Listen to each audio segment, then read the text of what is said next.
Minglava, welcome to MITV's special talk show Perspectives.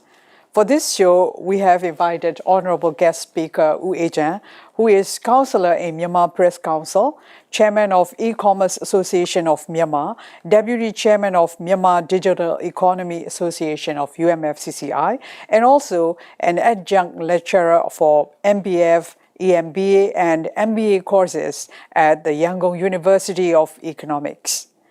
So Wu Ejan has received BSc Honours Economics degree from the University of London, UK. He is also a chartered accountant as well as a certified public accountant in Singapore.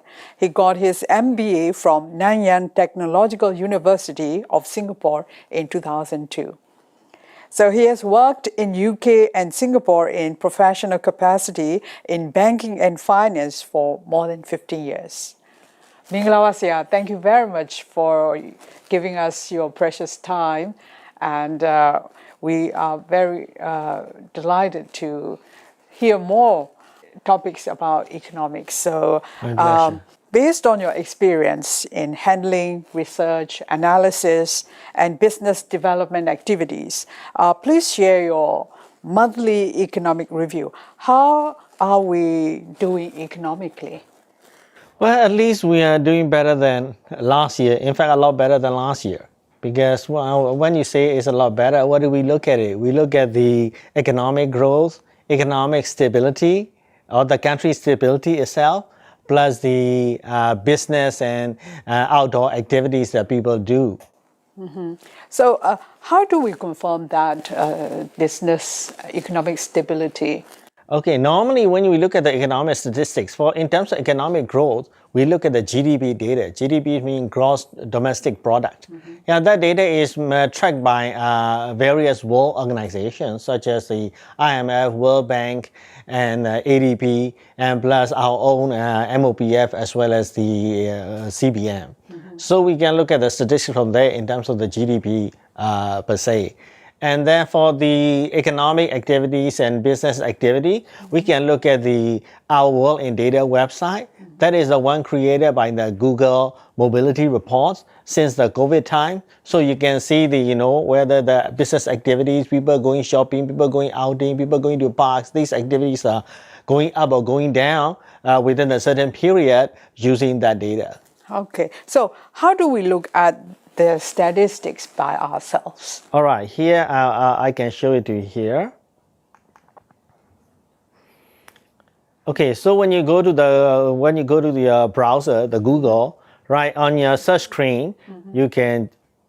you can simply key in Myanmar economic forecast or Myanmar GDP growth mm-hmm. on the search line. Mm-hmm. Here I've keyed in Myanmar GDP forecast, mm-hmm. right? So when you do the search, you will come up with the key statistics providers. Mm-hmm. Here, Trading Economics. Here is the ADB.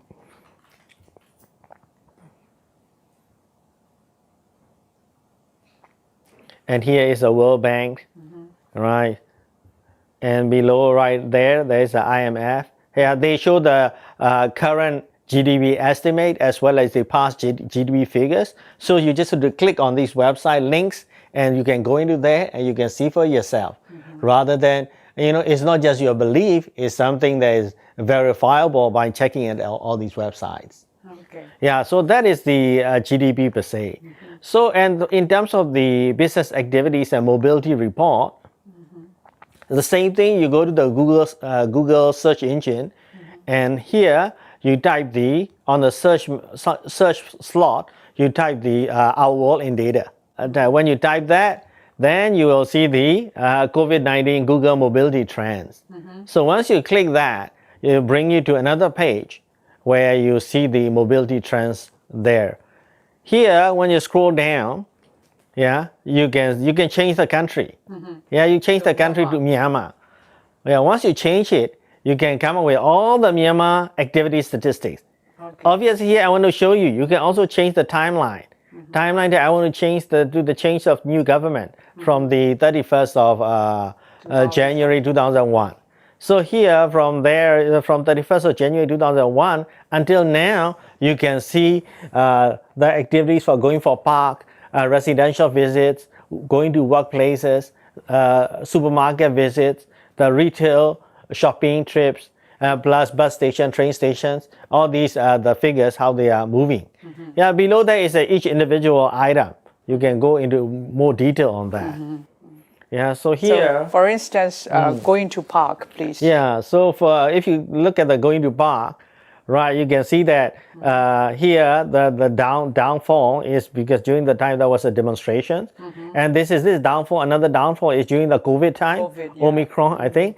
So if you look at it nowadays, the people going to parks are significantly better. The number of people going to park is significantly more than those at the beginning of 2021. So it's interesting, and it's also by looking at these data, so we can confirm, yeah? Yeah, correct. This sort of back up our belief that, if the economy is growing, is it backed up by science and statistics, or rather than it's just an assumption? It's not what you believe, it's what the statistics shows. So we would also like to know, how do we forecast the exchange rates and gold prices? All right. Okay. Obviously, these two things is always Myanmar people are interested in. Yeah, the price of gold price. People always ask, hey, is the gold price going to fall or going to go up because they want to buy gold? Yeah. So gold price actually is set at the international level. It's not set at the Myanmar level. So at the time at the international, you have the international gold price per ounce being traded in major marketplaces, and then you multiply with the US dollar rates, then that's what is being sold in Myanmar. Anyway, so how does the gold price got determined internationally? Essentially, like everything economics, it depends on demand and supply for gold, right? Major gold discovery, that will increase the supply, right? Gold is a rare earth, and so it's limited quantity. So plus, there's a demand. There's always a demand for gold during certain seasons, by certain countries. And plus, gold is being held for security reasons by investors. So if the world is, on the verge of, war, or, the world is unstable, then people go and flock typically to gold. Yeah, Myanmar also had experienced that during the, the recent change of government time, where people flock to gold to counter the economic instability a bit. Yeah. So in terms of the exchange rate, that's the thing that people ask as well. So how do we forecast the exchange rate? Exchange rate is quite simple. Yeah, because exchange rate forecast, I've actually worked it out here as well. If you want to forecast the exchange rate 1 year down the road, you just have to take the inflation rate between one country and the other country. For example, Myanmar versus US dollars, right? So we have to take the inflation rate of Myanmar compared with the inflation rate of US dollar. The higher the inflation, the lower the value of the currency will be, because once you have higher inflation, the currency becomes less worthwhile. That formula is called purchasing power parity theory. So if you want to know the future exchange rate, you take the current spot rate, the rate right now, you multiply with 1 plus inflation of Myanmar divided by 1 plus inflation of US. So then you have the estimated likely exchange rate 1 year down the road. Yeah, obviously then is it always true? Obviously, exchange rate is also just like all the other economic variables. It is influenced by sentiments and all these things. Right, if you look at like as good as last 2 months, right, when people are selling the dollars like 3,008, 4,000, yeah, it's not just a market talk, but then there is no transaction. So you cannot take the market sentiment into the equation. It's just the objective way of assessing what the exchange rate should be 1 year down the road.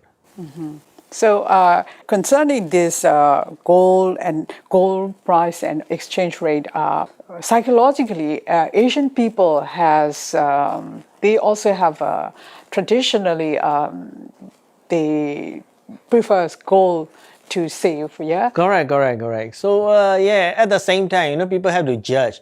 In terms of good times, in terms of stable times, gold is not really a good form of investment if the economy is stable, if the economy is going well. Because gold, even though it gives you the capital appreciation, i.e. price increase, but it doesn't give you income, right? For example, if you buy property, property will give you income as well as the price increase, right? Capital appreciation, we call it, right? Gold only give you the possible price increase, but it doesn't give you regular income, right? You keep the gold in your safe, you don't have income.